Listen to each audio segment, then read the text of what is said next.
Arweinydd grŵp Leader of the UKIP group, Neil Hamilton. The First Minister will know that the Cabinet Secretary for Education's party is standing in this Westminster election on a policy of increasing income tax for people earning as low as £11,000 a year.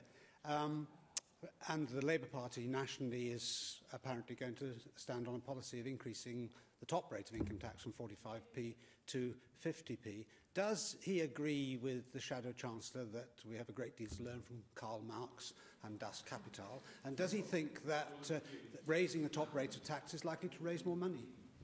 Yes, I do. I think that raising the top rate of tax will raise more money. I don't think that we have much to learn from Das Kapital, for those who've read it and tried to understand what it says, which is not an easy exercise.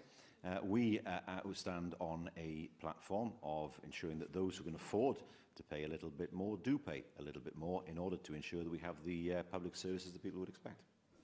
So am I to take it from that response that it is now the policy of the Welsh Government, when taxpayers are devolved to us in this Assembly, to follow the Labour Party's manifesto nationally of increasing the top rate of tax in Wales?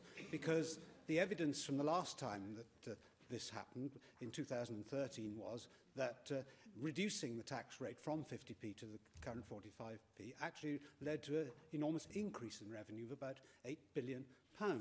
So it seems to be rather counterproductive to stand on a policy which increases tax rates and actually reduces revenue and makes it less likely that the Welsh Government will be able to put more money into the National Health Service. As far as the Welsh rate of income tax is concerned, we've already pledged that we will not increase the rate of income tax during the course of this Assembly.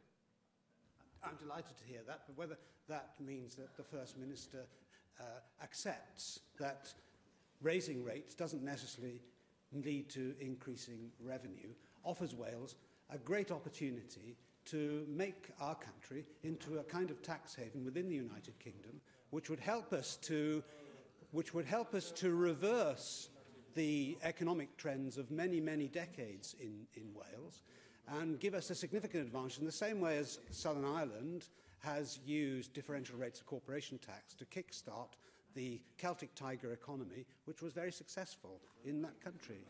He raises an interesting point about corporation tax. There's no proposal to devolve corporation tax. What I do know is that tax havens tend to have very poor public services. In particular, they don't have health services because they can't raise the money in order to pay for those public services. I don't believe that the future of Wales lies in being a kind of replica British Virgin Islands. Or a replica necessarily of the Channel Islands. We have a very different model. The Channel Islands don't have, for example, a health service along the model that we would understand. But getting the balance right between revenue and expenditure on public services to the level that people would expect is, of course, a matter for governments to balance.